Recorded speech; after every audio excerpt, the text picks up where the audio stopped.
नमस्कार दोस्तों। आज हम बात करेंगे राष्ट्रवाद की। तो राष्ट्रवाद क्या है? भारत माता की जय। भारत माता की जय। इस राष्ट्र की आज़ादी के लिए हम सब एक हो जाएंगे और इस भारत राष्ट्र को आज़ाद कराएंगे। ये है नॉर्मल सामाजिक राष्ट्रवाद।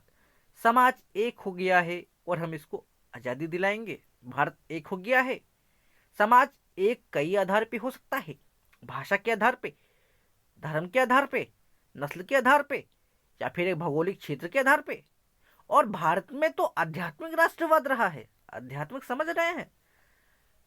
आत्मा ही सब लोग, अहम ब्रह्मास्मि, सभी ब्रह्म हैं, सब एक दूसरे के स्वरूप हैं और सभी एक दूसरे के स्वरूप हैं। इसीलिए सब एक हैं और एक होकर भारत को, राष्ट्र को मुक्ति दिलाना चाहिए। ये भारत माँ है। इस माँ की मुक्ति ही असली अध्यात्म है। मतलब आध्यात्मिक राष्ट्रवाद जो भारत का कोर फिलॉसफी है। महात्मा गांधी हो गए, स्वामी विवेकानंद हो गए, या फिर अरविंदो हो गए, या रविन्द्रनाथ टैगोर हो गए। इनका जो, रविन्द्रनाथ टैगोर राष्ट्र यूनिवर्सलिज्म के पक्षधर थे, लेकिन ये जो तीन लोग थे, ये जिस राष्ट्रवाद की बात करते थे वो आध्यात्मिक था। मतलब सब लोग एक हो जाओ और भारत को आज़ादी दिलानी है, गरीबी से, भुखमरी से, समस्त रोगों से मुक्ति दिलानी है। ये है आध्यात्मिक राष्ट्रवाद। तो मतलब राष्ट्रवाद के कई मॉडल हैं, लेकिन जो यूरोप में राष्ट्रवाद है वो भाषा के आधार पर राष्ट्रवाद है, नस्ल के आधार पर राष्ट्रवाद है। जैसे कि नाजी राष्ट्रवाद, इटली का राष्ट्रवाद, ये सब क्या है? भाषा, नस्ल, एक भौगोलिक क्षेत्र का राष्ट्रवाद। ये संकीर्ण राष्ट्रवाद है जो वेस्टर्न कंट्रीज का है।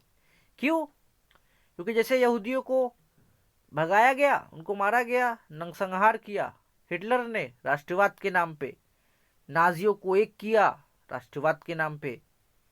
राष्ट्रवाद के नाम पे बहुत खून खराबा हुआ, इसलिए रविन्द्रनाथ टैगोर इसका बहुत विरोध करते हैं।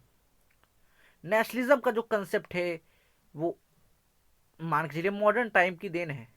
मॉडर्न टाइम में जब बहुत सारे यूरोप में नए नए राष्ट्रों का उदय हुआ और नए नए राष्ट्रों की बाउंड्रीज तैयार हो गई, न्यू नेशन स्टेट का निर्माण होने लगा, तो सभी राज्यों का एकीकरण होने लगा। और एकीकरण किस बात पे कर सकते हैं? देखिए, बहुत सारे लोगों ने विचारधारा का नाम लिया। विचारधारा के माध्यम से नाजी विचारधारा, टोटलिटेरियन की विचारधारा, हीगल, हीगल का बहुत बड़ा प्रभाव था, अरस्तु, प्लेटो, इनका भी यूज किया गया राष्ट्रवाद के लिए, सामाजिक को एकता के लिए। तो मतलब बहुत सारा प्लान किया गया राष्ट्रवाद के लिए। अब हीगल ने कहा the god of march, the march of a god in earth, यानी ईश्वर का, भगवान, भगवान का धरती पे जन्म है, राज्य। तो राज्य हुआ आपका, यानी आध्यात्मिक या देवीय कह सकते हैं, यानी भगवान द्वारा जन्म दिया हुआ राज्य, यानी अभिव्यक्ति है, ईश्वर की अभिव्यक्ति है राज्य। आपको राज्य की बात माननी चाहिए, राज्य के लिए खड़ा हो जाना चाहिए। तो ये डिवाइन है, यानी धर्म का सहारा लेते हुए लोग को जोड़ देना। और टोटलिटेरियन की विचारधारा भी राष्ट्रवाद से ही आई है। तो बहुत सारे लोग फासिज्म से भी जोड़ देते हैं राष्ट्रवाद को, बिल्कुल।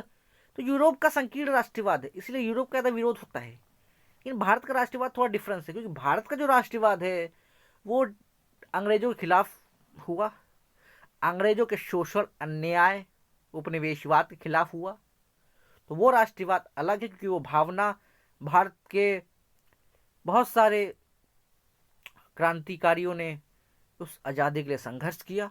तो वो राष्ट्रवाद थोड़ा अलग था। और यूरोप का राष्ट्रवाद, वहाँ पे कोई, वहाँ पे अलग सिनेरियो बना, वहाँ पे नस्ल, भाषा, धर्म इस पे बना। भारत का राष्ट्रवाद, पाकिस्तान का जो राष्ट्रवाद है वो तो इस्लाम के नाम पे बना है, धर्म के नाम पे बना है। बांग्लादेश जो बना है वो भाषा के नाम पे बना है, तो वहाँ भाषा के नाम पे बन गया, वहाँ पे धर्म के नाम पे बन गया। तो मतलब तमिल जो है उसमें सिन्हालियों का डोमिनेंस है। तो मतलब इन सब के नाम पे अलग अलग राष्ट्रवाद भी होते रहते हैं। तो सबका राष्ट्र हो जाता है, भाषा के आधार पर राष्ट्र बन जाता है। तो ये राष्ट्रवाद, नेशनलिज्म की बात होती है। तो नेशनलिज्म ये रहा। अब समझ गए होंगे नेशनलिज्म क्या है।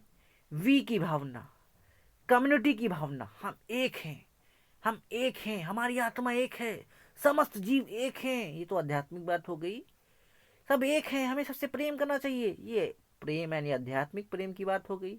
लेकिन वो हमारा दुश्मन, वो हमारा दुश्मन, ये तो ये संकीर्ण और घटिया राष्ट्रवाद की बात हो गई। भारत का जो राष्ट्रवाद है वो आध्यात्मिक है, वसुदेव कुटुंबकम की बात करने वाला राष्ट्रवाद है।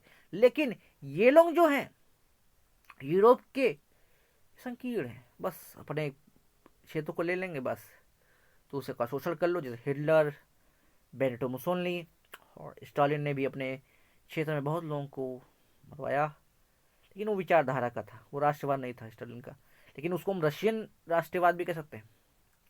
तो अलग अलग मॉडल हम लोगों को देखने को मिलते हैं दोस्तों राष्ट्रवाद के नाम पे।